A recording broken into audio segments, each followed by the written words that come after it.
dan pentadbir masjid ini, para asatizah dan juga tuan-tuan dan puan-puan yang dirahmati Allah sekalian. InsyaAllah hari ini kita akan membahaskan sebuah topik yang mana ia berkaitan akidah, iaitu tajuk yang bernama batiniyah.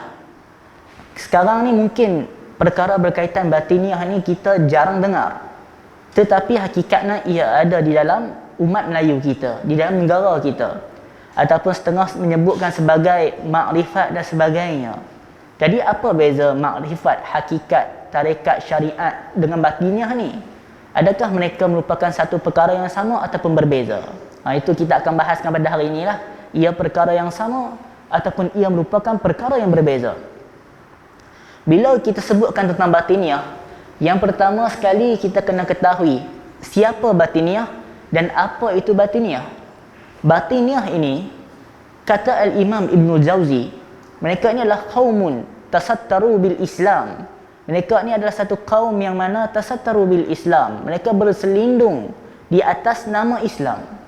Maksudnya mereka bukan Islam, tetapi mereka berselindung di bawah nama Islam. Seperti mana kita katakan Syiah lah. Kalau orang Barat, mereka tak kata Syiah itu sebuah agama tertentu ataupun ajaran lain dan sebagainya. Mereka mengatakan Syiah itu Islam. Bila mana Barat nak mengerti Islam, mereka akan kata, tengok umat Islam di Iran, pukul badan dan sebagainya itu, perangai teruk dan sebagainya, mereka akan mengatakan Islam. Hakikatnya mereka bukanlah ahli sunnah wal jamaah. Sama macam batiniyah ini. Bila mana dia akan masuk ke dalam umat Islam, dan kebanyakan ajaran batiniyah, dia akan masuk ke dalam tasawuf. Tasawuf itu tidak salah, sebab kita lihat Al-Imam Ibn Taymiyah pun ada membahaskan ataupun ada menulis kitab ataupun ada membicarakan tentang tasawuf. Tasawuf tidak salah, tetapi unsur luar batiniyah dia telah meresap masuk ke dalam tasawuf. Sebab itu dalam masalah ni kita kena bezakan beberapa perkara. Sebab itu macam kita sebutkan tadi, kita tidak boleh hukum secara total. Sebab tu hukum tu bukan pada isim, bukan pada musammayat, bukan pada nama. Sama juga macam tadi, kita tak boleh lihat Syiah itu sesat, kita terus pukul rata mengatakan Islam tu sesat. Macam Barat buat, kata apa Islam ni, pukul badan, hal itu Syiah. Sama juga macam batiniyah. Batiniyah dia masuk ke dalam tasawuf, tetapi bukanlah tasawuf itu yang menyeleweng secara total, tidak, tapi batiniyah yang menyeleweng. Kita kena bezakan di situ. Dan batiniyah ini, menurut Al-Imam Ibn Jauzi, dia merupakan pecahan daripada Syiah Ismailiyah. Dan dia wujud lama dah, pada kurun yang kedua dan sebagainya dia telah wujud, iaitu ajaran batiniyah ini. Dan Al-Imam Ibn Hazm Al-Andalus juga mengkritik mereka ini.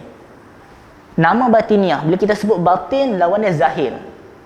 Dan tentang batiniyah ni, apa pemahaman mereka? Batiniyah mereka mempercayai bahawa setiap ayat dan Al-Quran dan hadis itu ada zahirnya, ada batinnya.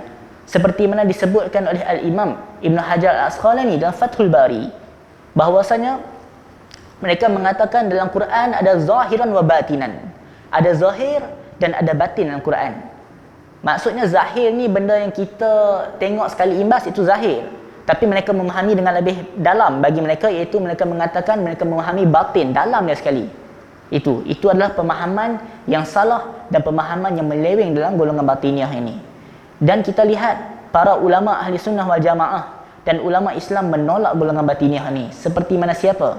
Iaitu Al-Imam Al-Ghazali. Imam Ghazali ada menulis kitab Fadaih Batiniyah. Fadaih Batiniyah ni Imam Ghazali mengkritik tentang golongan batiniyah ini. Kita akan lihat lagi di mana penyelewengan ataupun di mana akidah ataupun kecacatan yang ada pada golongan batiniyah dan apa dia punya modus operandi ataupun kesesatan dia, cara-cara dia nak berdialog dengan kita, cara-cara batiniyah nak berbicara dengan kita ada. Dia akan datang dengan kita, dia akan berbicara sembang dan sebagainya. Akhirnya setengah orang yang gagal untuk memahami dengan baik akan terikut. Kita akan lihat lagi macam mana mereka menggunakan modus operandi mereka. Contoh kita ambil macam mana batiniyah dia ada pemahaman zahir dan batin dalam ayat Quran. Seperti mana Allah Subhanahu Wa Taala berfirman dalam Quran, "Falyabudu", iaitu hendaklah mereka semua menyembah Rabb hadzal bait. Allah sebut dalam Quran, iaitu falyabudu Rabb hadzal bait. Hendaklah mereka semua itu menyembah Rabb. Rabb adalah pengawal, pelindung, penguasa, iaitu Allah. Hendaklah mereka semua menyembah Allah. hazal bait, Tuhan pemilik kepada rumah itu. Maksudnya siapa rumah itu? Bait di sini adalah disebutkan oleh Al-Imam Al-Qurtubi sebagai Mekah. Maksud ayat ini, kalau kita kefahaman kita, sembahlah Allah, Tuhan Kaabah, iaitu pemilik kepada Kaabah, iaitu Allah Subhanahu Wa Taala. Itu maksud Allah, falyabudu rabb hadzal bait. Sembahlah kamu ataupun hendaklah mereka semua menyembah Tuhan kepada Kaabah, Rabb, penguasa, iaitu Allah, hadzal bait, Tuhan dan Kaabah. Sembah Allah. Tetapi batiniah dia faham macam lain. Iaitu bagi mereka mengata itu zahir saja kita faham macam tu. Batin macam lain. Nak faham macam mana mengikut batiniah? Batiniah dia tafsir ayat ni, Rabb di sini bermaksud siapa? Ruh manusia, ruh kita. Iaitu maksudnya falyabudu, hendaklah kamu menyembah ruh. Rabb dia ditafsirkan sebagai ruh. Hazal bait, pemilik kepada bait, rumah Mekah. Bait di sini mereka tafsirkan pada jasad kita, badan manusia. Jadi pemahaman mereka, hendaklah kamu menyembah ruh Tuhan kepada ataupun menyembah ruh yang berada di jasad kamu. Maksudnya apa? Ruh kita berada dalam hati kita ataupun dalam badan kita. Bait dia tafsirkan sebagai badan. Jadi sebab itulah pemahaman wahdatul wujud, iaitu Tuhan bergabung dengan manusia. Dia mengatakan bahawasanya Tuhan berada dalam diri kita. Kitalah Tuhan. Itu maksudnya pemahaman yang menyeleweng. Walhal kita memahami ayat itu adalah sembahlah Allah, Tuhan kepada Kaabah. Tapi dia tafsirkan Tuhan di sini sebagai jiwa ataupun ruh. Dan Kaabah juga dia tafsirkan sebagai badan kita. Jadi maksudnya badan kita ini ataupun ruh kita ni diibaratkan seperti Tuhan. Itu kesesatan mereka. Inilah akidah hulul. Al-Imam Ibn Hajar Al-Haytami, ulama mazhab Syafi'i, mengatakan akidah hulul ini terkeluar daripada ahli sunnah wal jamaah. Iaitu kita mengatakan kita bergabung dengan Tuhan. Tuhan berada dengan kita, bersama dengan kita. Itu akidah yang menyeleweng. Itulah akidah ataupun pemahaman yang dipegang oleh golongan batiniah. Dan batiniah dia ada kaitan dengan wahdatul wujud. Walaupun ada orang yang cuba memisahkan, ada golongan yang mana cuba mengatakan bahawasanya wahdatul wujud dan batiniah berbeza. Hakikatnya ada persamaan. Iaitu mereka mengatakan ada Quran ni, dia ada zahirnya, dia ada batinnya. Sebab itu kita faham macam lain ayat tadi. Kita faham simple je ayat tu, iaitu Allah suruh kita sembah Allah, Tuhan, pemilik kepada Kaabah. Mudah. Tapi mereka faham secara batin, kata mereka. Quran ni ada zahir dan batin. Iaitu maksud mereka pula kena sembah diri kita sendiri. Kita ni lah Tuhan. Itu pemahaman yang menyeleweng. Contohnya seperti mana apa kita nak faham? Contohnya kalau kita nak makan durian. Kita nak makan durian, bila mana kita telah kupas dia dan sebagainya, kita nak apa? Kita nak isi dalam tu. Kulit kita nak lagi tak? Kita tak mau. Demikianlah kata mereka. Kita ini bukan mau yang zahir. Kita nak yang batin dalam itu. Jadi mereka mengatakan solat, ibadah yang kita buat, puasa dan semua ni hanyalah sebagai kulit saja. Kita tak perlukan kulit. Kita nak apa? Kita nak yang batin dalam itu. Bila kita dah dapat batin, kulit tak kita pakai. Kita tak pakai dah kulit. Samalah macam buah nyok, buah kelapa. Kita nak santan dalam tu. Kita nak dia punya ayak dalam tu. Bila kita dah berjaya buka dah, kita buang lah dia punya kulit dia tu. Kita nak ambil isi. Itu pemahaman mereka. Sebab itulah kata mereka, kepada kita yang mengamal dengan syariat, kita ini adalah golongan zahir saja. Kita golongan zahir sebab mereka tidak berhajat kepada syariat lagi. Itu golongan batiniah. Kerana kata mereka telah sampai kepada makam-makam tertentu. Bahkan disebutkan antara buku yang famous yang terkenal dalam masyarakat Melayu adalah Hakikat Insan. Mungkin tuan-tuan pernah dengar buku Hakikat Insan. Buku ini adalah buku fahaman yang menyeleweng. Banyak pemahaman batiniah dan wahdatul wujud ada dalam buku Hakikat Insan ini. Dan Al-Alamah Syekh Abdul Fattah Harun, beliau menulis satu buku lain mengkritik buku ini. Dan buku ini terkenal dalam masyarakat Melayu dan siapa yang membacanya mungkin akan terpengaruh berkenaan batiniah ini. Sini kalau ada marker dan sebagainya, bolehlah kita tulis macam mana pemahaman mereka pelik dan sebagainya. Mereka ini cuba untuk mengelirukan orang. Akhirnya orang terpegun dengan ajaran mereka dan orang akan ikut. Itulah antara yang mereka lakukan. Contoh lainnya adalah bagaimana mereka memahami supaya kita ni tak perlulah untuk solat dan sebagainya jika kita telah sampai ke makam tertentu. Iaitu jika kita telah sampai ke makam fana ataupun makam-makam yang telah tinggi, maka kita telah terlerai dengan syariat. Syariat ni apa? Syariat ni solat, puasa, zakat, itu syariat. Tapi orang-orang yang mana batiniah ni, mereka mengatakan mereka telah ke makam lain. yang mana tidak berperlu lagi kepada semua benda ini. Seperti mana apa? Seperti mana ayat Al-Quran yang lain, iaitu Allah Subhanahu wa taala berfirman, hendaklah kamu semua menyembah Allah hatta ya'tiyakal yaqin, sampailah datang kepada kamu perkara yang diyakini. Allah sebut pada dalam Quran, iaitu wa'bud, iaitu hendaklah kamu sembah Allah Subhanahu wa taala sampai kamu sampai yakin, sampai perkara yang diyakini sampai pada kamu. Itu yang Quran sebut. Jadi mereka memahami ayat ni, mereka mengatakan jika kita telah sampai yakin percaya kepada Allah betul-betul ni, tak payah solat dah lah, tak payah beribadah. Kenapa? Sebab Allah sebut di dalam Quran tadi, hendaklah kamu sembah Allah sampai datang perkara yang diyakini. Maksudnya bila dah yakin tak payah solat. Ayat tadi mereka guna, itu Quran. Kalau orang yang mana tak tahu, dia akan terpengaruh. Betul juga Allah sebut sembah Allah sampai yakin. Bila dah yakin tak payah solat. Itu pemahaman mereka. Hakikatnya tidak. Yakin dalam ayat ini bermaksud bermakna maut. Ulama-ulama muktabar seperti mana Al-Imam Ibn Katsir, Al-Imam Jalaluddin As-Suyuti, Al-Imam Jalaluddin Al-Mahalli menafsirkan yakin dalam ayat Quran ini adalah bil makna maut, makna mati. Maksudnya sembahlah Allah sampai kamu mati. Maksudnya solat, puasa, zakat sampai kita mati. Bukanlah dengan pemahaman mereka tadi, iaitu solat kalau dah yakin dah tak payah solat. Sebab hakikat solat ni kata mereka, kita nak mencapai keyakinan kepada Allah saja untuk capai makam tertentu. Bila kita telah sampai pada makam tertentu, tidak perlu solat lagi. Itu pemahaman yang mana tidak benar dan menyeleweng pemahaman sedemikian rupa. Dan juga ada juga yang solat hanya pakai niat. Yang mana mereka solat hanya cukup memakai niat sahaja tanpa ada pergerakan dan sebagainya. Al-Imam Al-Ghazali menyebutkan bahawasanya pemahaman batiniah ni mereka suka bermain dengan angka, bermain dengan nombor dan sebagainya. Mereka main dengan angka macam mana? Iaitu setiap benda, contohnya Muhammad, mim, ha, mim, dal. Kalau kita ditanya kepada kita apa maksud mim, ha, mim, dal ni, kita mesti tak tahu. Tapi mereka akan explain, mim maksud dia sekian-sekian, ha maksud dia sekian-sekian, mim maksud dia sekian-sekian, dal maksud dia sekian-sekian. Hakikatnya benda tu ada tak maksud? Tak ada maksud. Itu berdasarkan pemahaman mereka. Kita tak tahu apa, kita pun hebat juga ilmu ni, kita pun nak tahu lagi. Perkataan Allah, alif, lam, lam, ha, mana ada apa perkataan? Tak ada apa pun. Tapi bagi mereka ada maksud tertentu. Lam maksudnya sekian-sekian, ini maksudnya sekian-sekian. Itu batiniah. Dia akan membuat kita rasa kagum terhadap mereka. Sebab itulah mereka berjaya untuk menarik kita pergi kepada mereka. Okey, kita tengok apa strategi golongan batiniah waktu dia nak berhadapan dengan kita. Strategi mereka nak dakwah kepada kita. Yang pertama adalah at-tafarrus. At-tafarrus. Apa itu at-tafarrus? At-tafarrus tu maksud dia memerhatikan dulu. Dia tengok dulu orang ni boleh makan tak boleh makan. Kalau orang ni dia tengok kuat dah dia punya pegangan, ataupun orang ni dia ni tengok suka, dia ni lantang suara dia, ataupun kuat untuk balas hujah balik.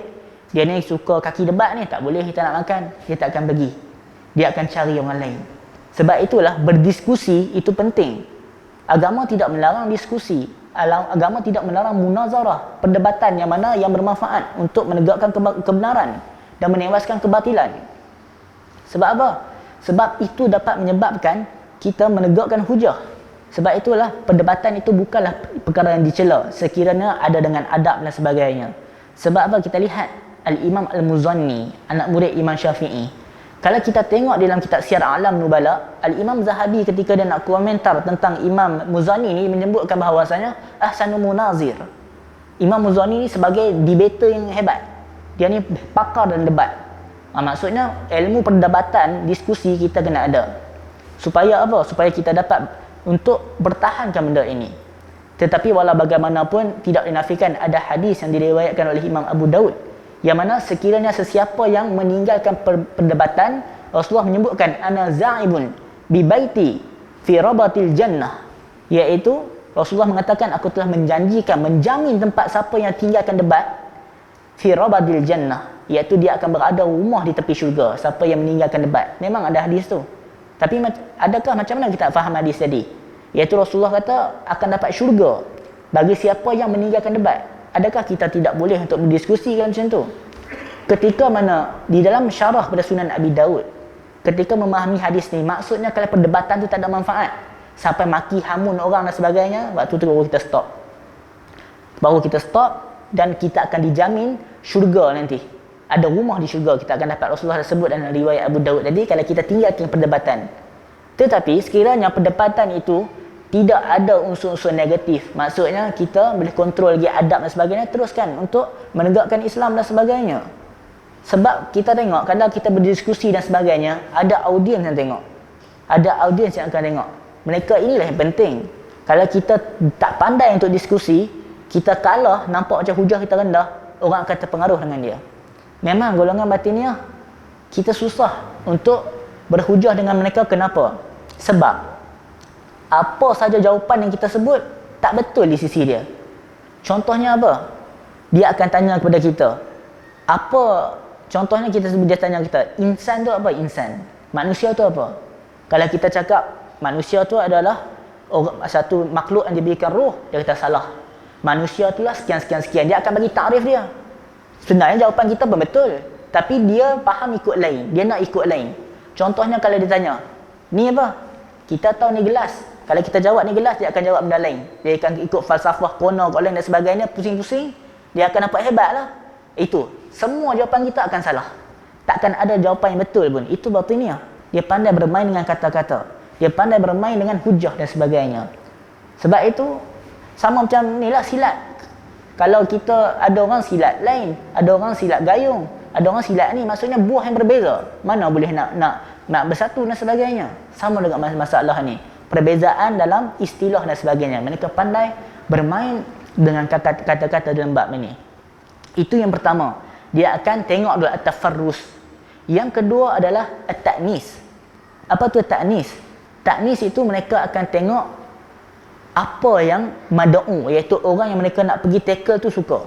Dia akan cari benda yang serasi. Contohnya kalau dia tengok dekat orang yang mana kaki solat ni, dia pun akan pergilah sembang bab berkaitan solat dan sebagainya. Ataupun kalau dia tengok dengan orang yang mana dia ni suka sangat berdebat dengan orang, ataupun dia ni suka sangat menyalahkan orang, secara orang keras lah, dia akan pergi, dia pun akan sembang lah. Dia akan kata, dunia ni teruk lah sekarang ni, semua orang tak betul lah sekarang ni. Dia akan nak masuk sekali lah, nak jadi geng. Kalau dia tengok orang ni dia perangai macam ni, dia akan masuk, dia akan cari persamaan untuk ajak sembang. Itu yang kedua, ta'nis. Kemudian seterusnya adalah bila dah bersembang dan sebagainya, dia akan pergi pada tashkik. Tashkik tu apa? Tashkik tu dia memberikan keraguan. Kalau orang yang suka solat, dia akan bagi keraguan. Kita solat Zuhur ni, kenapa 4 rakaat? Kita pun tanya-tanya, kenapa 4 rakaat? Kemudian kita solat, kenapa subuh 2 rakaat? Dak bangun subuh dah lah susah. Tiba-tiba baru bangun 2 rakaat je. Bagilah 4, pahala banyak sikit. Dia akan buat macam tu, bagi kita terfikir benda-benda yang mana tak penting pun kita nak tahu. Tak penting kita nak tahu pasal apa subuh 2 rakaat. Kenapa Zuhur 4 rakaat? Pasal apa Maghrib 3 rakaat, tak penting. Benda tu pun tak ada jawapan. Jadi jawapannya ada kat siapa? Ada kat dia seorang lah. Kalau kita jawab kod B, dia akan pergi kod A. Dia akan bagi tashkik dan sebagainya. Kita akan tertanya-tanya dengan perkara itu. Contohnya macam kita sebutkan tadi, Muhammad. Mim, ha, mim, dal tadi kita sebut di Muhammad. Muhammad, mim itu maksudnya adalah ra'sun, kepala. Mim itu maksud kepala. Ha tu maksudnya sadar, ataupun maksud dada kita. Ataupun boleh juga bermaksud dengan bahu. Mim, kepala. Ha maksudnya dada ataupun bahu. Kemudian mim seterusnya adalah pusat. Kemudian dal adalah kaki. Nampak tak? Mim, ha, mim, dal. Maksudnya nak kena jadi bentuk manusia. Itu maksudnya rahsia di sebalik mim, ha, mim, dal. Muhammad. Nama Rasulullah Muhammad itu maksudnya kata mereka. Jadi itulah manusia. Kita lah Muhammad sekarang ni. Mereka mengatakan sedemikian rupa. Sebab dalam ajaran mereka ada dinamakan Muhammad awal dan Muhammad akhir. Maksudnya Muhammad ni dalam syahadatain, kadang-kadangnya setengah orang batiniah, Muhammad dalam hadis itu bukan merujuk kepada Rasulullah kadang-kadang. Sebab saya pernah berjumpa dengan setengah golongan yang mana sebegini. Dia tanya kita. Dia bertanya, Muhammad yang dalam syahadatain tu, dalam syahadah tu merujuk kepada siapa? Sebab apa? Sebab asyhadu an la ilaha illallah. Yang pertama kita beriktikad kepada Allah. Yang kedua, kenapa kita sebut aku naik saksi bahawasanya Nabi Muhammad bersuruh Allah. Muhammad bersuruh Allah. Kenapa Rasulullah tak sebut kamu kena naik saksi bahawasanya aku ni pesuruh Allah. Tapi kita sebut Muhammad. Maksudnya kenapa Rasulullah tak kata kamu hendaklah bersaksi bahawasanya aku pesuruh Allah. Tapi kalau kita kena sebut Muhammad itu pesuruh Allah. Kenapa? Kata mereka adalah kerana Muhammad dan syahadatain itu merujuk pada Muhammad yang awal. Siapa Muhammad yang awal? Sebelum kewujudan dunia ini, sebelum kewujudan alam ini, ketika mana syurga tak ada ataupun ketika dunia tak ada, langit tak ada apa semua, yang pertama Allah ciptakan kata mereka adalah Muhammad, Nur Muhammad. Nur Muhammad ni lah perkara pertama diciptakan. Nur Muhammad ni diciptakan daripada apa? Daripada zat Allah. Itu kata mereka. Nur Muhammad diciptakan daripada zat Allah. Kemudian Nur Muhammad ni berdialog dengan Allah. Nur Muhammad ni mengatakan ana Rabb, aku ni Tuhan. Kemudian Allah mengatakan tidak, engkau bukan Tuhan. Kemudian Nur Muhammad ni mengatakan bahawasanya engkau pergi menyorok, nanti aku akan cari engkau. Nur Muhammad ni kata kat Allah, engkau pergi menyorok, nanti aku akan cari kau. Kemudian Allah menyorok kat mana? Allah pergi menyorok dalam Nur Muhammad tu, dalam badan Nur Muhammad. Jadi Nur Muhammad tak dapat cari. Tak dapat cari mana Allah. Itu pemahaman setengah-setengah Nur Muhammad yang melampau. Kemudian last sekali, sebab itulah mereka mengatakan bahawasanya dunia ni, seluruh dunia ni semua dijadikan dari Nur Muhammad. Iaitu alam ini dijadikan dari Nur Muhammad. Benih-benih Nur Muhammad tu jatuh, jadilah alam ini, jadilah dunia ni dan sebagainya. Kemudian Rasulullah yang last sekali itu adalah Muhammad yang seterusnya. Dan manusia kita pun ada Muhammad juga. Sebab apa? Sebab tu dia buat mim ha mim dal tadi tu. Nak katanya kita pun Muhammad juga. Muhammad ni dia banyak, maksud mereka nak mengatakan.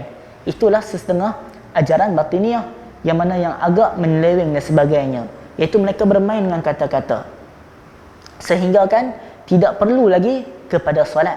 Kita akan pergi lagi bahawasanya golongan batiniah ini mereka pergi kepada tidak perlu solat. Itu yang seterusnya, tashkik. Dia akan bermain dengan kata-kata, dia akan tanya sekian-sekian, kemudian dia akan ikat kita last sekali. Last sekali adalah ar-rabtu. Rab tu mengikat. Contoh kita ambil tali, kita ikat seseorang. Dia akan datang, dia adalah bagikan rahsia-rahsia tadi kat kita. Dia suruh kita bersumpah dan berjanji bahawasanya jangan cerita kat siapa-siapa tentang ni. Kalau kita cerita, maka kita akan jatuh kufur. Dia suruh kita bersumpah. Ataupun kalau kita cerita juga, akan jatuh talak kepada isteri kita. Maksudnya benda-benda berat, Rab dia mengikat kita. Itu yang akhir sekali dia akan buat macam tu. Dia akan mengikat kita. Dan dia mengatakan bahawasanya ajaran yang tengah kita ikut ni bagi mereka, sebenarnya fulan, orang-orang politik sekian-sekian pun ikut. Tapi mereka telah bersumpah juga, mereka akan merahsiakan benda ni. Sebab tu kita tak tahu. Maksudnya dia nak jual nama orang lah. Orang besar tu berikut. Orang besar ni berikut, tapi mereka semua telah bersumpah sama macam kau sumpah ni. Mereka tak akan menyebarkan rahsia ni pada orang lain. Sebab tu kita tak tahu. Sebab tu mereka mengatakan mereka kuat. Tapi memang betul. Kalau kita tengok di laman sosial dan sebagainya, grup tentang benda-benda ini, hakikat makrifat dan sebagainya, banyak. Puluhan ribu orang masuk. Puluhan ribu. Dan kadang-kadang setengah orang pun dia tidak tahu. Dia sedang berada di dalam kesesatan. Dan berada dalam penyelewengan. Macam kita cakap di awal tadi, hakikat makrifat tarekat ni tidak sesat. Sebab itu memang ada dalam ajaran tasawuf, tidak salah. Tetapi unsur lain, unsur luar batiniah yang masuk, yang mana telah memecah belahkan kesemuanya. Sebab apa? Kalau kita lihat bab tentang makrifat dibahaskan oleh ulama ahli sunnah seperti Imam Ghazali, beliau pun menerima makrifat, tak salah. Makrifat itu mengenal Allah Subhanahu Wa Taala, itu tidak ada masalah. Tetapi makrifat ala batiniah ini yang problem, iaitu mengajar kepada meninggalkan syariat. Macam kita tengok video yang viral baru-baru ni, bahawasanya solat pakai niat saja dan sebagainya, itu yang problem dan menjadi masalah, yang mana kita tidak bersama dengan mereka. Okey, yang seterusnya, bagaimana ajaran batiniah ni masuk ke dalam tanah Melayu kita ni? Dia masuk daripada mana? Ajaran batiniah ni telah masuk ke dalam tanah Melayu telah lama. Dia masuk Indonesia, dan masuk Malaysia, dan masuk dan sebagainya. Maksudnya dia masuk ke dalam rantau Melayu. Sebab itu kalau kita lihat kitab-kitab Jawa ataupun buku-buku lama yang bahasa Sanskrit ke bahasa Jawa, ada kadang-kadang menyebutkan tentang hal-hal seperti ini. Seperti mana disebutkan dalam buku Hidayat Jati dan sebagainya. Ada banyak lagi buku-buku yang bahasa Jawa dan Sanskrit. Dan mereka menafsirkan Al-Quran dengan penafsiran yang sangat pelik dan melucahkan. Mereka juga ada tafsir yang kita sebut tadi, tafsir yang cukup melucahkan dan sangat memalukan Islam. Dan mereka juga mengatakan bahawasanya Islam yang ada sekarang ni adalah tak betul. Islam yang benar adalah dalam Al-Quran tu sebenarnya dalam bahasa Sanskrit ataupun bahasa Jawa. Itu memang ada pemahaman seperti itu.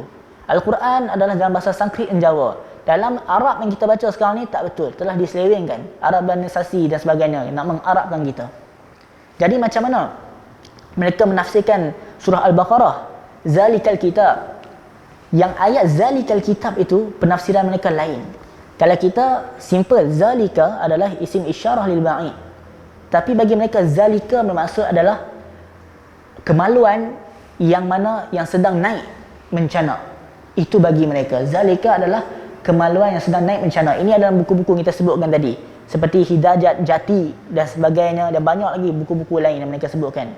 Zalika adalah kemaluan yang mencana. Kitabula bermaksud adalah kemaluan lelaki masuk ke kemaluan perempuan. Itu maksud mereka dalam menafsirkan itu. Sebab mereka mengatakan ada zahiran wa batinan. Ada zahir dan ada batin.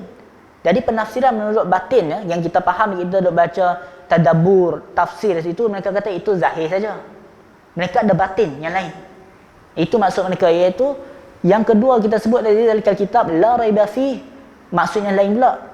La raiba fi dan sebagainya maksud perempuan yang telanjang.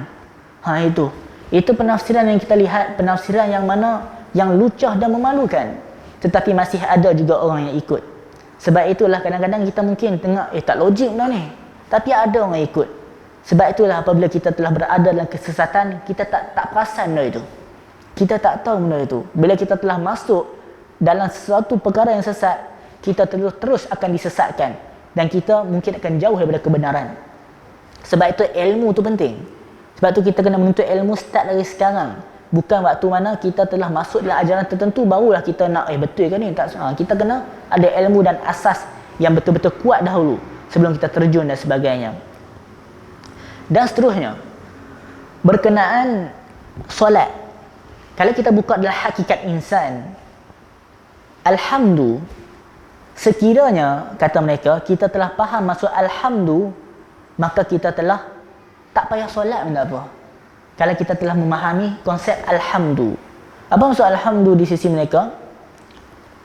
Iaitu yang pertama adalah bermaksud sebagai qiyam ataupun niat.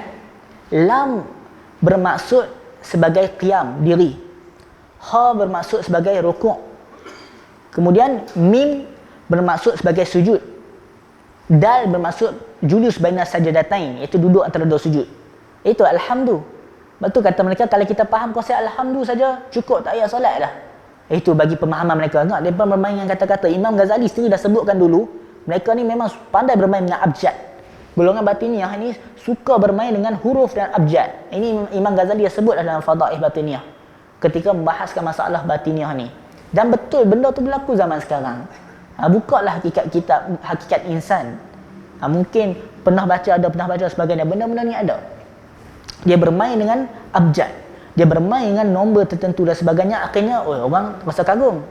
Betul lah orang rasa kagum, sebab benda tu hanya dia yang tahu. Contohnya kalau kita bahaskan alhamdulillahirabbil alamin dan sebagainya sini, dia ada tafsiran yang lain. Dia akan tafsir ikut batin, lagi dalam katanya. Dan orang Melayu ni, yang peliknya orang Melayu, bila satu ajaran tu makin tak faham, makin rasa power ustaz ni mengajar, nak kena datang lagi tak faham. Itu yang pemahaman salah orang Melayu. Makin ustaz tu mengajar tak faham, makin kata hebat ustaz ni sampai tak faham kita. Maksudnya nak kata ilmu tu tinggi lah. Hakikatnya kadang-kadang benda tu menyeleweng. Macam kita sebutkan tadi tentang Islam. Islam pun dia ada tafsiran tertentu. Sin maksud dia apa, lam maksud dia apa, mim maksud dia apa. Kalau tiba-tiba dia datang kepada kita, apa maksud Islam? Boleh tafsirkan tak sin dia nak kita?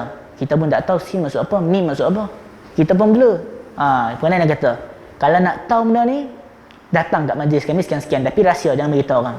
Itu cara dia sebut tadi, dia mengikat kita, dia memberikan tasykik kepada kita. Itu cara-cara mereka, golongan batiniyah ini. Sebab itu kita kena berwaspada dengan golongan-golongan yang mana menyeleweng seperti ini.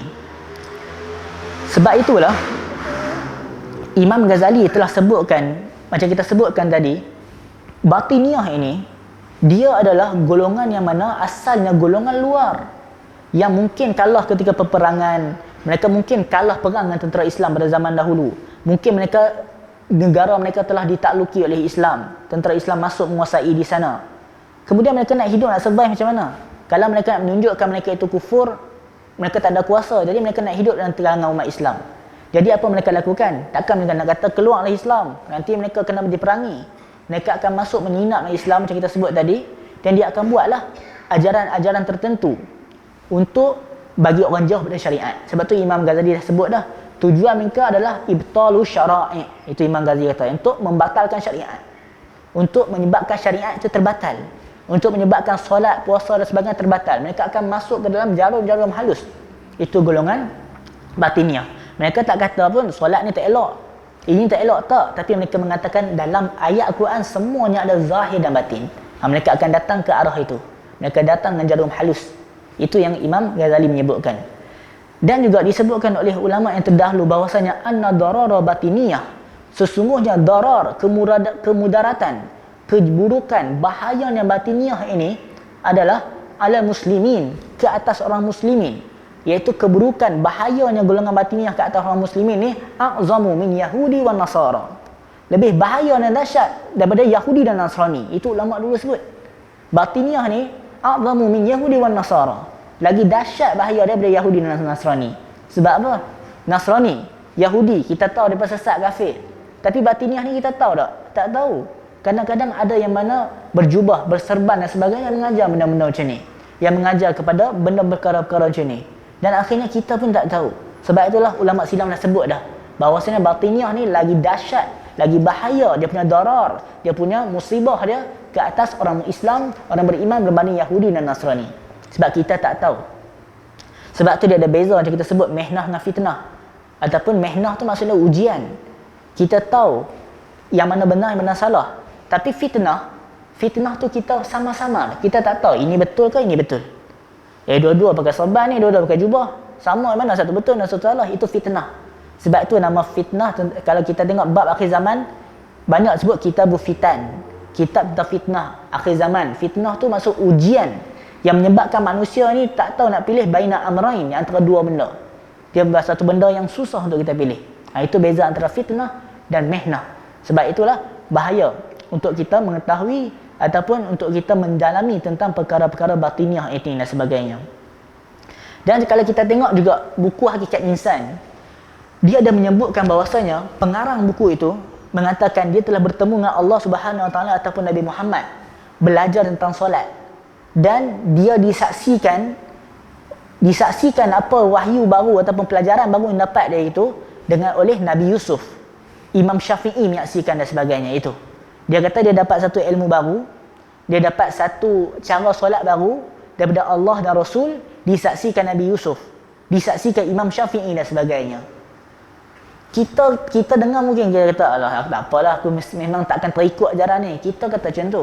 Tapi kita tak tahu, mungkin anak-anak kita nanti akan terikut dengan benda-benda macam ni. Kita lihat apa tokoh tasawuf sebut. Saya ambil perkataan tokoh tasawuf sebab apa? Sebab kalau kita pilih perkataan Imam Syafi'i, Imam Ahmad dan sebagainya, golongan batinnya akan kata ini semua ulama-ulama syariat. Kami semua ulama batin. Iaitu ulama syariat ni tak tahu hal batin, mereka hanya tahu syariat. Sebab tu kita pilih, saya baca ini adalah perkataan ulama tasawuf, iaitu Al-Imam Asy-Syadzili. Imam Asy-Syadzili ini adalah tokoh besar tasawuf. Kalau kita belajar tasawuf, ini adalah tokoh besar. Kita lihat apa kata dia. Waqad qala Sayyidi Abu Hasan Asy-Syadzili rahimahullahu ta'ala, inna Allah azza wa jalla domina lakal ismata fi janibil kitabi was sunnah walam yasdadmanha laka fi kashfi wal ilham. Maksudnya beliau mengatakan bahwasanya Allah Subhanahu wa taala memberi jaminan tentang kemaksuman, terpeliharaan Al-Quran dan Sunnah. Tetapi Allah Subhanahu wa taala tidak memberi jaminan tentang kasyaf dan ilham. Maksudnya tentang kasyaf dan ilham ni tak ada jaminan pun benda tu betul sahih. Tiada jaminan pun benda tu memang benar dan sebagainya. Kasyaf dan ilham ni apa? Maksudnya satu benda yang mana Allah takdirkan, berikan pada seseorang itu, dia dapat melihat jauh. Dia dapat mengetahui benda yang mana yang batin dan sebagainya. Mungkin dia akan dapat satu ilmu baru dan sebagainya dan sebagainya. Imam Syadzili dah sebut benda ni, bahwasanya Allah tak jamin pun benda tu betul. tentang kasyaf. Kita selalu dengar, dia ni kasyaf ni, dapat tahu baca isi hati orang, ilham dan sebagainya. Maksudnya Imam Syazili dah sebut, Allah tak jamin pun kemaksuman kasyaf dan ilham. Tetapi yang Allah jamin adalah kemaksuman Alkitab dan Sunnah. Kita tengok tadi, yang mana kitab hakikat insan tu dia dakwa, dia belajar daripada Allah. Dia belajar daripada Allah. Sedangkan Imam Syazili sebut dah, benda ni tak ada kemaksuman. Kasyaf, ilham tak ada kemaksuman. Boleh jadi betul, boleh jadi salah. Itu maksudnya. Belum tentu bersesuai dengan syariat. Bahkan kalau bercanggah syariat lagi tak boleh kita pakai. Sebab itulah kita kena ketahui. Sebab setengah orang ada mendakwa bertemu dengan Allah. Kita ada dengar benda ni. Yang mengaku bertemu dengan Allah Subhanahu Wa Taala dan dia dapat satu benda baru dan sebagainya. Itu benda ini bahaya. Dan benda-benda ini telah masuk ke dalam ajaran tanah Melayu dan masuk ke dalam internet, YouTube dan sebagainya, benda-benda ini. Dan juga berapa ramai kita lihat yang mana bila mereka mengatakan telah sampai ke makam tertentu, yang kita nak ketahui bagaimana nak mengesahkan mereka sampai ke makam tertentu. Siapa yang nak sesahkannya? Itu persoalannya. Siapa nak sahkan mereka telah sampai ke makam hakikat, ke makrifat dan sebagainya? Tak ada siapa yang dapat memberi jaminan dan kepastian. Sebab itulah Syekh Badi'uz Zaman Syed Nursi. Syed Nursi ni dia pun adalah tokoh kerohanian juga. Dan dia membuat satu tajdid. Dia buat satu tajdid di Turki. Dia melihat bahawasanya tarekat-tarekat waktu zaman dia di Turki ada sedikit yang mana dia macam pergi terkeluar landasan. Kemudian Syed Nursi dia letakkan beberapa garis panduan untuk macam mana nak mencapai makrifatullah. Itu dia meletakkan guideline cara untuk mendapat makrifatullah mengikut Al-Quran dan Sunnah. Salah satu yang pertama dia menyebutkan adalah jangan merasa bangga diri, iaitu kena rendah diri. Maksudnya jangan kita merasa bangga diri dan sebagainya. Sebab setengah orang yang mana mendakwa mencapai makam tertentu, dia selalu bangga diri, mengatakan kami telah sampai makam tertentu. Mereka orang-orang awam ni tak faham. Contohnya ada video yang mana minggu lepas dan sebagainya, ada rasanya dia tinggal di sini juga kot tadi sembangan. The area ni. Biasa ada seorang pakcik ni sembangan dia. Yang mengatakan bahawasanya depa ni orang-orang fiqh ni tak tahu tentang syariat, tentang hakikat ni. Tak tahu tentang makrifat ni. Itu ciri-ciri yang mana menunjukkan bangga diri dan sebagainya. Sebab Syed Nursi sebut, nak dapat makrifat adalah dia tidak boleh bangga diri. Kemudian Syed Nursi membacakan ayat Al-Quran, "Fala tuzakku anfusakum." Jangan kamu menyucikan diri kamu sendiri. Jangan kamu menganggap diri kamu suci. Itu step pertama nak dapat makrifatullah.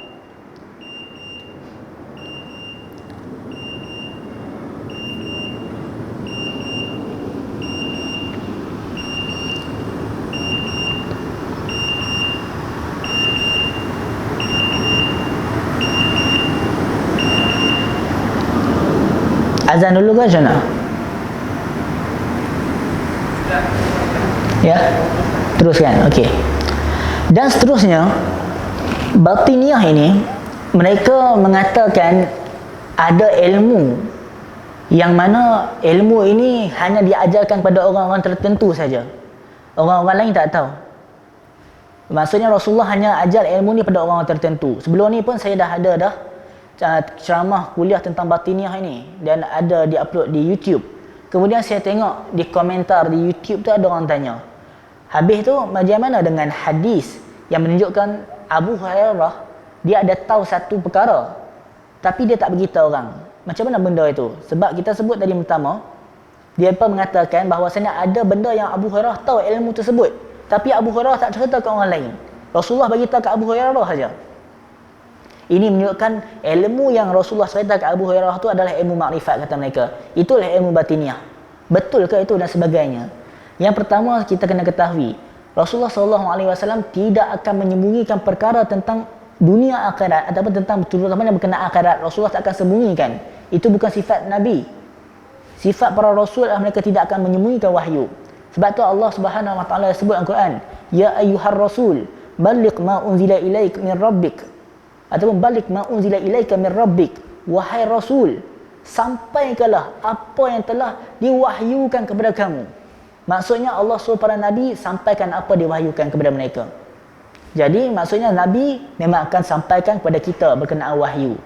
Jadi persoalannya, bagaimana dengan hadis ataupun riwayat menunjukkan Abu Hurairah ini dia tahu satu hadis. Dia tahu satu benda tapi dia tak bagi tahu ke orang. Sahih tak benda tu? Benda tu sahih. Ada dalam riwayat Bukhari. Iaitu Abu Hurairah sebut hafiztu min Rasulillah sallallahu alaihi wasallam wi'ain. Aku hafal daripada Rasulullah sallallahu alaihi wasallam ni wi'ain, dua benda ataupun dua bekas. Maksudnya dua ilmu aku hafal dari Rasulullah. Satu ilmu ni ahaduhuma, Abu Hurairah kata satu ilmu ni aku sebarkan kepada orang. Manakala satu ilmu lagi ni aku tak sebarkan ke orang. Hadisnya sahih, riwayatnya sahih. Itu Abu Hurairah kata, aku sebarkan satu ilmu ni aku tak sebarkan. Sebab apa? Kalau aku sebarkan satu lagi, quti'a, kamu akan potong, kamu akan cantas aku punya bul'um, iaitu kamu akan cantas leherku kalau aku sebarkan. Ni riwayat Bukhari. Jadi golongan batiniyah ambil riwayat ni menunjukkan ada satu benda yang mana Abu Hurairah tak cerita kat kita. Benda ni lah ilmu batiniyah, dia kata. Inilah ilmu makrifat dan sebagainya. Yang mana kita boleh bebas dari syariat, itu kata mereka. Tapi kita lihat apa kata para ulama ketika mensyarahkan riwayat ataupun kisah-kisah ini.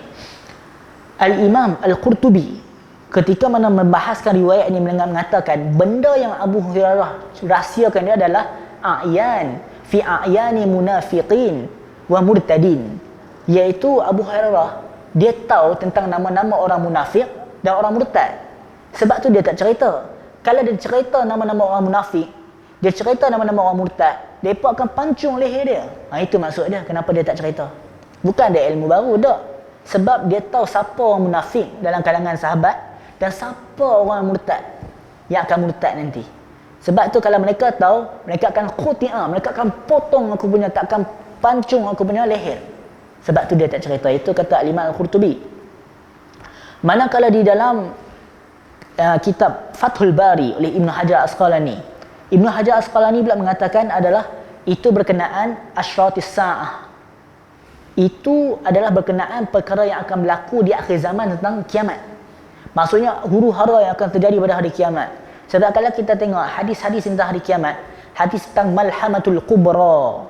Kita tahu Malhamatul Kubra peperangan yang dahsyat. Iaitu Malhamatul Kubra tu adalah daripada perkataan laham. Maksudnya daging. Nama pun Malhamatul Kubra, malahim, daging-daging banyak. Maksudnya ketika Malhamatul Kubra, perang di akhir zaman tu, daging manusia penuh banyak. Itu maksudnya terlalu banyak sehingga disebut riwayat Muslim, burung yang lalu waktu perang tu, burung lalu dari atas nak pergi sana tak sempat pergi sana, jatuh. Itu riwayat Muslim. Dekat Malhamatul Kubra, perang akhir zaman sangat dahsyat.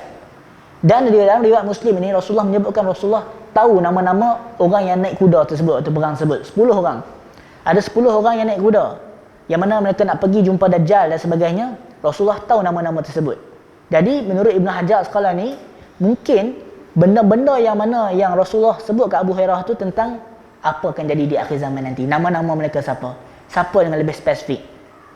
Itu benda yang akan terjadi. Bahkan ada isyarat lain. Bahawasanya Abu Hurairah, beliau pernah sebut bahawasanya pada tahun 60 Hijrah akan berlaku satu musibah. Ataupun dia pernah sebut akan ada seorang pemimpin yang akan mana yang buat benda buruk lah. Itu maksudnya nak cakapnya Rasulullah sebut tu rahsia pada Abu Hurairah adalah berkenaan pemimpin-pemimpin jahat ataupun berkenaan umara usu. Disebutkan setengah kitab disebutkan bahawasanya Rasulullah sebut siapa pemimpin-pemimpin yang jahat yang akan ada selepas kewafatan Rasulullah. Itu rahsia yang mana Abu Hurairah tidak ceritakan ke orang. Tetapi golongan batiniyah, dia ambil hadis ni, dia menyeleweng, kata ni ada rahsia tentang batiniyah ni, iaitu rahsia tentang zahir dan batin lah, yang kami tak tahu, yang semua kita tak tahu. Mereka cuba pusing ke arah sedemikian rupa. Itulah tentang kebatilan golongan batiniyah. Wallahu alam. Kita buka pada sesi soal jawab jika ada. Jika ada soalan boleh tanya. Ada soalan?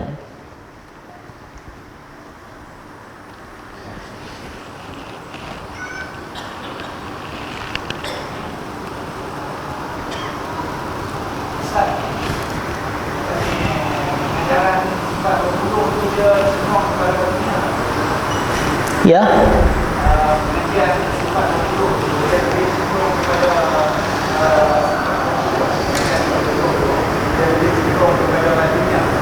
Okey.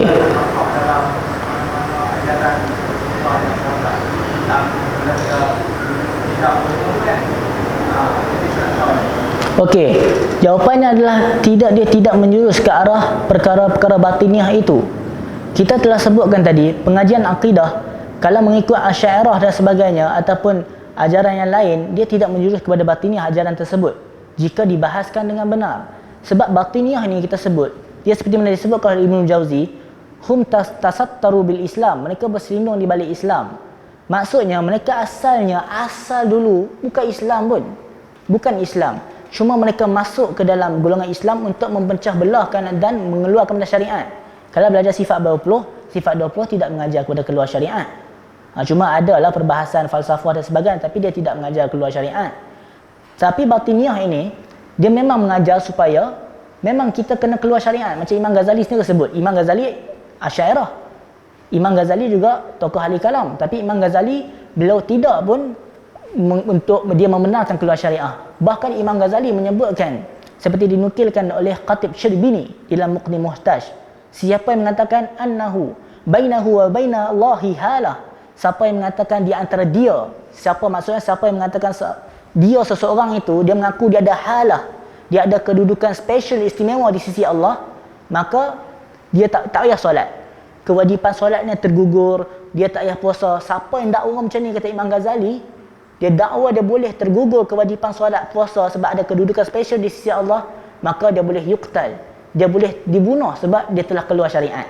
Maksudnya pemerintah yang akan bunuhkan. Jadi jawapannya adalah pengajaran sifat 20 itu tidak menjurus kepada batiniah. Dia tidak menjuruskan secara total batiniah sebab Imam Ghazali Asy'ariyah.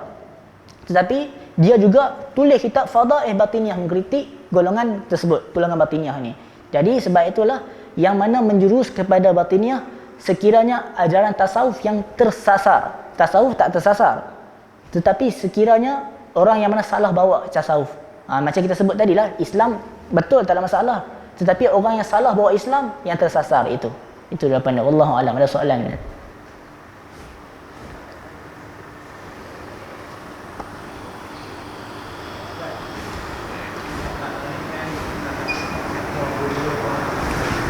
Ya, tak clear.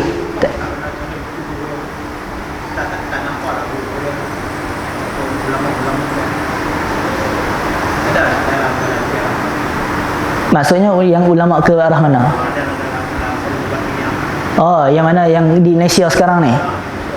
Sebenarnya kalau kita lihat di Malaysia berkenaan batiniah ini, sebab itu dia cakap dia ilmu sir, ilmu rahsia. Kadang-kadang di hadapan kita mereka solat. Mereka solat di hadapan kita, tapi selepas itu mereka mengatakan mereka ni golongan-golongan mata ikan kering. Itu memang disebutkan. Mata ikan kering memang disebutkan. Dan tak salah saya disebutkan adalah hakikat insan. Iaitu golongan-golongan yang mana yang pegang syariat ni ataupun tak faham ni, disebutkan kita ni sebagai golongan mata ikan kering. Maksudnya mata tak nampak kecil. Maksudnya kita tak nampak lebih zahir, lebih batin di dalam itu. Itu maksud mereka. Maksudnya sebenarnya ramai yang mengajar benda-benda macam ni tentang batiniah dan sebagainya, tetapi mungkin kita tak tahu, kita tak nampak. Sebab apa? Sebab mereka berselindung. Dia kono sikit, dia tak masuk terus. Kalau dia terus ajak pada jangan solat, orang akan lari. Awal-awal lagi akan sesat. Kalau kita tengok statistik di negeri-negeri tertentu, di Selangor dan sebagainya, kebanyakannya boleh dikatakan lebih 100 ajaran sesat yang difatwakan, digazetkan sesat ataupun dalam pemantauan ada kaitan dengan batiniah. Itu kalau kita dirujuk pada panel akidah JAKIM dan sebagainya, memang ajaran sesat di Malaysia ni boleh katakan tak lari pada batiniah. Ada kaitannya juga dengan batiniah. Cuba kita rujuk fatwa Selangor, memang ada ajaran tertentu, kita lihat ajaran sesat kaitan dengan batiniah. Dikeluarkan juga oleh JAKIM. Kalau kita tengok panel akidah JAKIM menyebutkan ajaran tertentu yang mana sesat, nama tak ingatlah. Nama ajaran sesat tertentu banyak. Ada kaitan dengan batiniah. Nak cakapnya ajaran sesat berkaitan batiniah banyak. Cuma kita yang tak tahu dan sebagainya. Ataupun mereka tidak terus pergi kepada direct. Jangan solat. Tak, dia akan pergi sikit. Dia macam kita sebut tadi, taktik tadi. Iaitu mula-mula dia sebut sebagai tadi kita sebut tafarrus. Iaitu dia kenal pasti dulu dan sebagainya. Kalau orang ni kuat solat ni, nak bagi tashkik pun tak jadi apa ni. Dia tak akan datang kat kita. Dia akan pergi kepada orang yang mana dia dapat makan. Kemudian taknis, kita sebut tadi. Lepas tu dia pergi tashkik bagi keraguan. Last sekali berwarab, dia ikat kita. Dia ikat kita tu sir lah. Mungkin kita tak tahu, sesama kita pun ada. Sebab ilmu tu rahsia. Kita pun tak tahu. Kadang-kadang orang sebelah kita pun dia ada benda-benda itu. Macam saya sebut tadi, saya sebut saya jumpa dengan orang yang mana golongan batiniah ni, kawan saya tu. Saya pun tak tahu dia batiniah. Padahal kita kenal. Tapi kita tak anggap musuh lah, kawan dan sebagainya. Bila sembang, dia tak sebutlah dia batiniah. Tapi dia buat teknik-teknik kita sebutkan tadi, tashkik dia buatkan sebagainya. Dia tanya macam saya sebut dia tanya saya, Muhammad ni, Muhammad mana ni yang kita bersyahadah ni? Muhammad mana? Kemudian dia tanya A, B, C dan sebagainya, banyak benda-benda. Sebab kita tak tahu kadang-kadang. Bukan dengan semua orang mereka akan bercerita. Dan bila dia tanya, saya ambil kos apa? Cakap syariah. Bila sebut syariah, dia macam ni sikit lah, macam merendahkan sikit. Sebab bagi mereka, syariat, kita orang syariat, solat lagi. Mereka dah sampai makan tertentu, tak perlu syariah ni. Syariah ni syariat lah, solat, puasa, zakat. Mereka mana guna lah benda tu. Bagi mereka lekeh lah kita ni, yang masih main masjid, yang masih solat. Kalau kita solat ni, solat tu syariat. Puasa tu syariat. Maksudnya kita orang syariat ni, kita orang lekeh. Dia maksudnya telah pergi ke dalam, ke dasar lagi dan sebagainya itu. Kesimpulannya ada, tapi kita tak nampak. Itu dia tak terus kepada direct, kepada ajaran sesat itu. Ada soalan jika ada?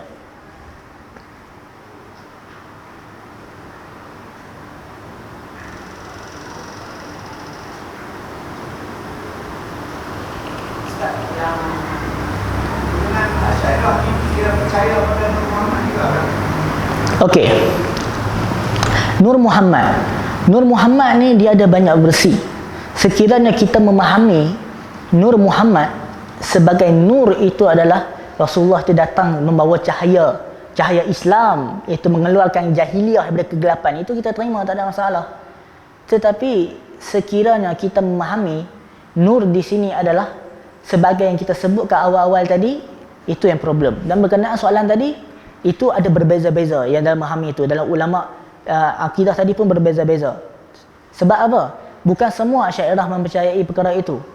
Ada juga yang mana yang menolak benda itu. Sebab dia bukanlah dalam usul akidah. Sebab itu kita tak boleh nak sabitkan, mengatakan akidah A ni dia percaya kepada benda itu. Sebab dia tidak termasuk di dalam usul akidah. Contohnya hadis Muhammad. Ulama hadis mengkritik hadis Muhammad tersebut. Tetapi Imam Suyuti menerimanya. Tapi kita tak terimalah hadis tu sebab kita tengok sanadnya sangat jatuh bawah. Tapi Imam Suyuti dia terima hadis tu, tapi kita tak terima. Sebab tu kita nak judge satu akidah tu dia terima atau tak, dia kena rujuk pada kitab, dia punya kitab sumber betul. Tak boleh tengok ulama ABC dah, kita tengok kitab sumber akidah yang premier, dia terima atau tak. Itu kena rujuk dalam kitab mereka. Wallahu alam. Ada soalan?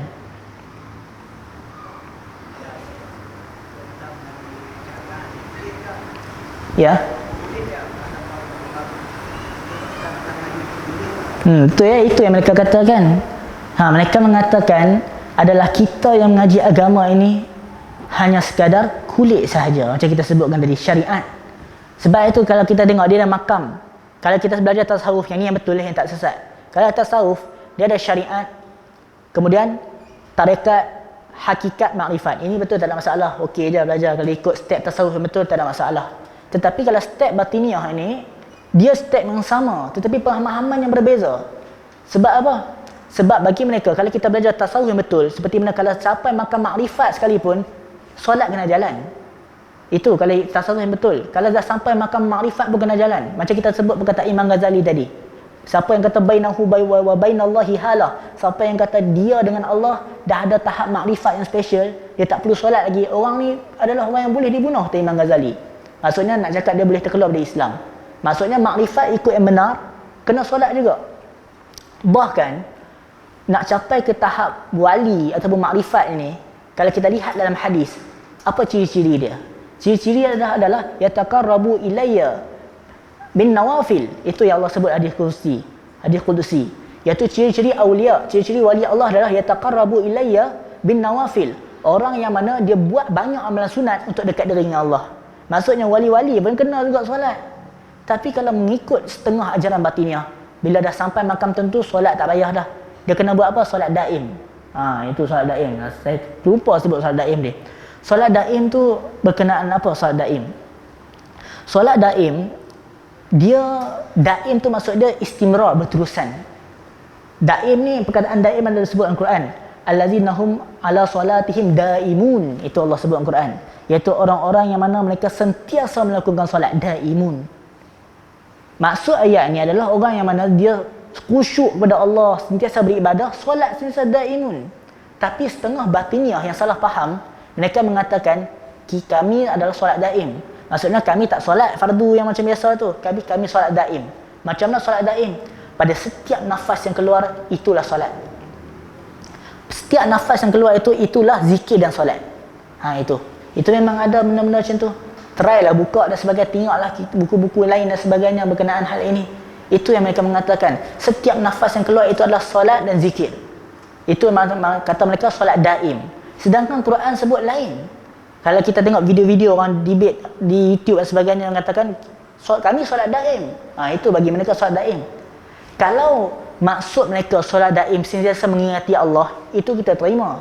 Sebab kita memang sentiasa mengingati Allah. Kita disuruh mengingati Allah. Allazina yazkurunallaha qiyaman wa qu'udan. Itu Allah sebut dalam Quran. Itu kita kena ingat Allah waktu berdiri, waktu duduk, waktu baring, kena ingat, tak ada masalah. Tapi kalau kita kata kita solat daim, solat 5 waktu kita tak solat, tapi kita sekadar kata keluar nafas ni maksudnya solat lah. Maksudnya sentiasa ingat Allah tak payah solat. Itu tak betul. Itu tak betul. Kalau kita kata solat daim, kamu nak solat daim ke apa ke, dalam maksud kamu mengingati Allah sepanjang masa dan waktu, itu betul. Sebab Allah sebut allazina yazkurunallaha qiyaman. Orang beriman tu adalah dia ingat Allah waktu berdiri, waktu duduk, waktu baring, betul. Tapi kalau kamu kata kamu tak solat 5 waktu, tapi cukup dengan mengingati Allah, cukup dengan keluar nafas itu dikira sebagai solat dan zikir, itu menyeleweng. Itu menyeleweng dan itu tidak benar dan sebagainya. Wallahu alam. Ada soalan jika ada?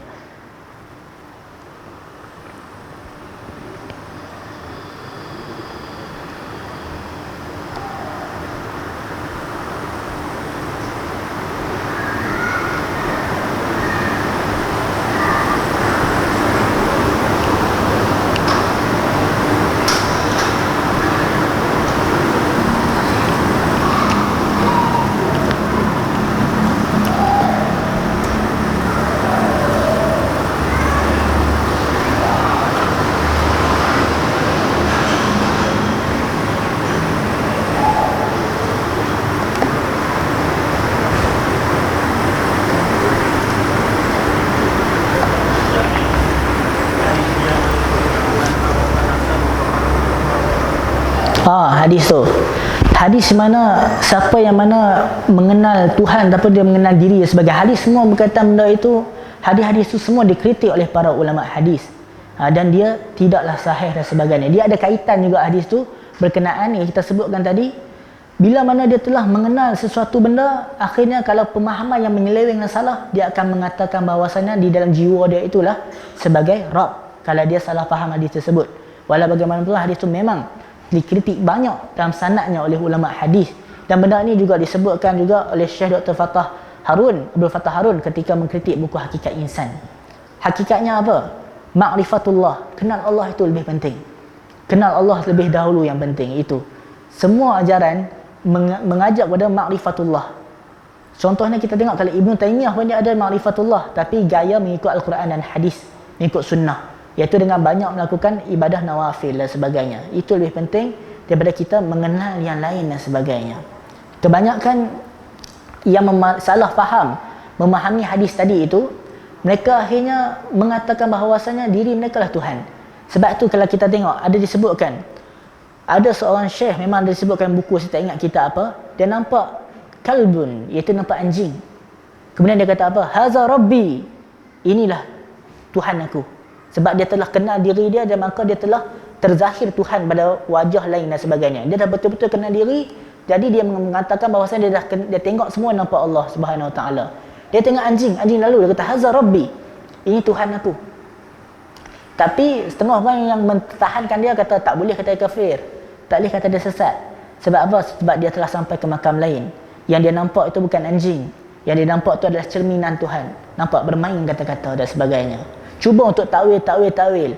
Kalau kita nak menakwil sebingnya rupa, kita akan membuka ruang kesesatan yang lebih banyak.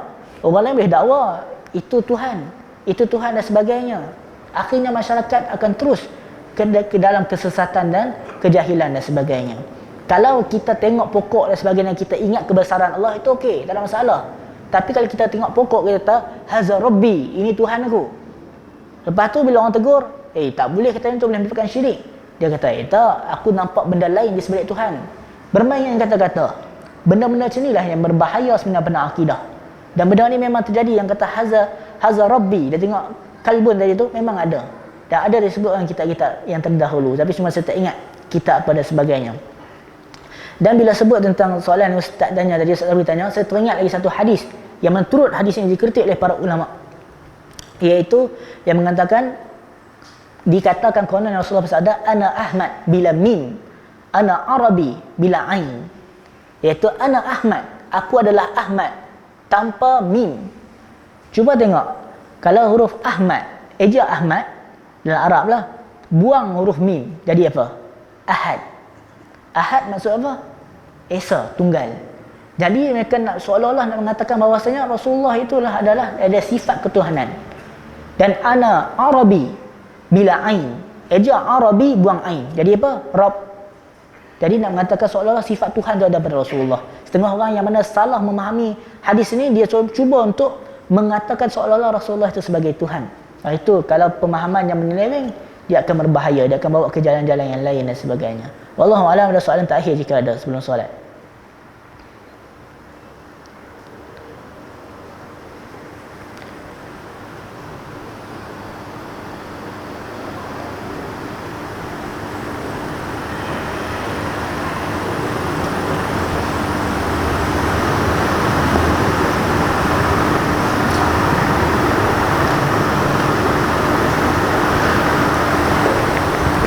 Jika tidak ada, insya-Allah kita berjumpa pada pertemuan yang akan datang jika ada kesempatan. Wassalamualaikum warahmatullahi wabarakatuh.